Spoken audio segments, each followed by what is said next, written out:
If you spent any amount of time on YouTube lately, there's a good chance Anthem has unexpectedly reappeared in your recommendations, but not in the form of long patch notes or comeback trailers, but retrospectives, what went wrong essays, and players reinstalling it for one last look. The sudden resurgence isn't random. It's happening because BioWare has confirmed that Anthem servers will be permanently shut down on January 12th, 2026. Once that date arrives, the game will become completely unplayable. No offline mode, no preservation option. Anthem as a game will truly cease to exist. Compounding that news, Anthem, the developers didn't exactly tell anybody this, but they did. They quietly, we'll say, removed it from EA Play in August of 2025, and it is no longer available through Game Pass, so if anybody wanted to try it, you would have had to have downloaded it before it disappeared from those services entirely. So if you didn't, you've missed out. But what surprised me most isn't the shutdown itself, but the reaction to it. Instead of relief or indifference, there's a lot of people responding in genuine disappointment. Comment sections filled with familiar phrases like, it had potential, they gave up too soon, this could have been something special.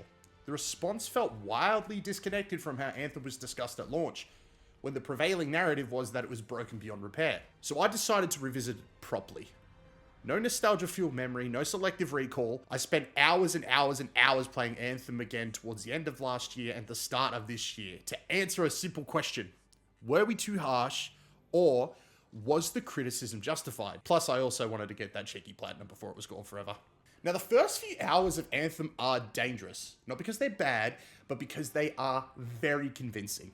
Booting up the game today, it's easy to feel a creeping sense of doubt about the way Anthem was written off. Almost immediately, the game reminds you of its strongest achievement, its movement.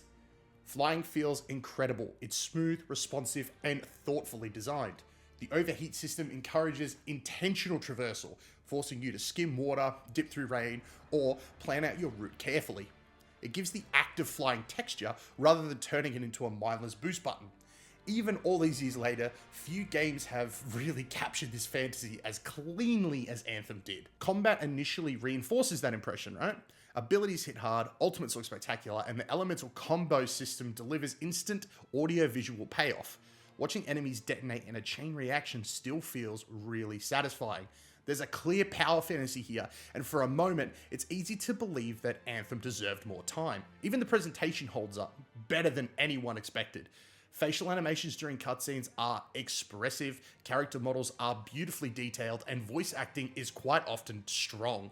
For a live service shooter, Anthem clearly invested in its cinematic storytelling.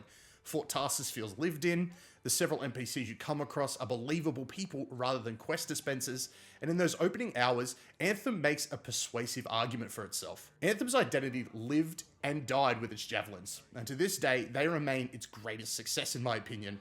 Each suit feels mechanically and visually distinct. Storm's elemental dominance, Colossus's brute force, Ranger's adaptability, and they all communicate clear roles and fantasies. Customization, partially through painting options, is excellent.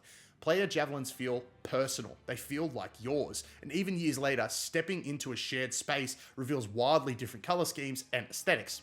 Everyone looks like they're piloting their own version of a suit. The problem isn't that Anthem lacks personality, it's the systems around those javelins fail to support them. It takes a while, but Anthem eventually reveals the kind of content it was always meant to deliver.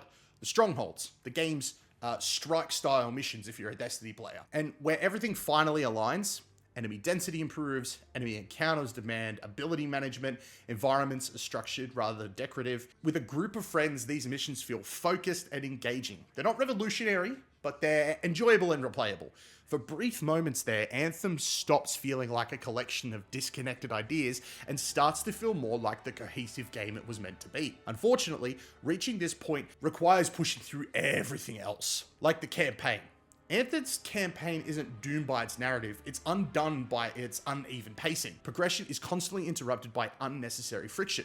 Missions shuttle you back and forth between Fort Tarsis and the open world, often for very minimal payoff. Conversations locked to slow first-person walking segments, menu triggers, load screens lead to more load screens. It's an exhausting amount of downtime where you simply aren't even playing Anthem, you're just waiting. The open world itself, while visually impressive, also feels rather hollow. Objectives are repetitive, and they are rarely engaging. You're often flying from market to market, completing mundane tasks before being pulled back into dialogue-heavy segments that halt momentum entirely. Ironically though, this makes Anthem's refusal to reuse its best content stand out even more.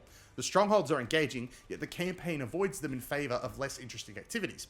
It's not hard to see why other loot shooters repurpose their strongest content. Anthem's alternative simply just doesn't work. Even after post-launch changes, removing some of the worst progression blockers, the campaign remains a slog. By its 12-hour mark, I didn't really want to stop playing because the game was difficult. I wanted to stop because I was tired of the same structure, the same thing, the repetitiveness. For a loot shooter, Anthem's loot is its most damaging flaw. Weapons fall into narrow archetypes with very little to no variation. Drops rarely inspire curiosity, build experimentation feels shallow, and meaningful upgrades are scarce during the campaign. Even inspecting the loot feels awkward, as pickups can't be properly examined until after mission completion. The delay robs loot's immediacy and excitement. Armor, the most visually expressive part of the game, is largely disconnected from the gameplay rewards. The combo system carries combat for a while, but it can't carry the entire experience. Once you find an effective setup, there's little incentive to change, enemy behavior doesn't really evolve to demand that adaptation, and solo play exposes how dependent the systems are on coordinated teams. Anthem never establishes a satisfying progression loop, the very thing a live service game requires, needs to survive. Even now, Anthem still shows remnants of troubled release. Bugs persist, progression occasionally misfires. These issues are similar today, but they hint at how much technical debt carried over from early on. At launch, that debt consumed everything. Stability problems, overshadowed discussions, developers' resources were spent fixing fundamentals instead of building momentum. By the time Anthem had reached a somewhat playable state, the audience had already packed up and moved on. So there's just one big question left after all this, right? Was Anthem a game worth saving? Yes, I think so, but only with some significant changes. Anthem had a really strong foundation. Excellent movement, satisfying combat, striking visuals, and distinct class identities. What it lacked was cohesion, depth, and compelling loot economy. With a reworked progression system, a stronger focus on its best content, it could have carried out in a lasting space. Instead, Anthem became a reminder that nailing the hardest parts of game design isn't enough. It fails. It failed. When the servers shut down, Anthem won't be remembered solely as a failure. I think it will be remembered as a glimpse of something better. A game that almost found its footing, but never quite learned how to stand. And I think that, more than anything, is why its ending still hurts. Anthem is not going to be remembered by me as a game that failed. I'm going to remember Anthem as the game that had so much potential. Plus, I did get that cheeky platinum at the end. Thank you so much for watching the video, guys. I really do appreciate it. It's a very different kind of video, so I hope you guys enjoyed it. If you did, please do not forget to hit the like button. Subscribe for more reviews and videos like this. And until next time, may all your games be good ones. Bye, everyone.